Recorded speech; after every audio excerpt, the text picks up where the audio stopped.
Begin by opening the trunk of your 2001-2005 Honda Civic. Carefully remove any interior panels or liners that secure the bumper cover. These are typically held in place by plastic clips. Use a trim removal tool or flathead screwdriver to gently pry off the clips. Be careful not to force them to avoid breaking the clips or damaging the panels. Next, locate the fasteners securing the bumper cover.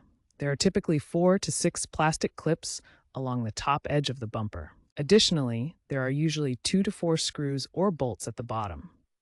Use a 10mm socket wrench to remove these bolts.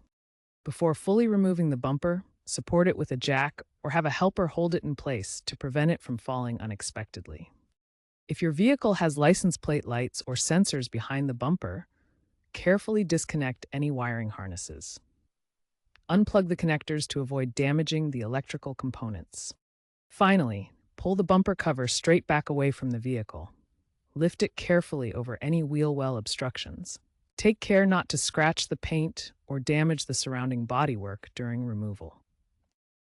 Begin by aligning the bumper cover with the car's body, ensuring all clips are properly aligned. Press the bumper firmly into place, securing the clips.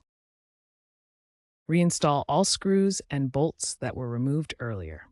Double-check that there are no gaps or loose clips before final assembly. Reconnect any wiring for lights or sensors. Finally, test all lights and sensors to make sure everything is working correctly. Also, make sure to use OEM clips for better durability. If needed, get a model-specific diagram to ensure correct placement and fitment.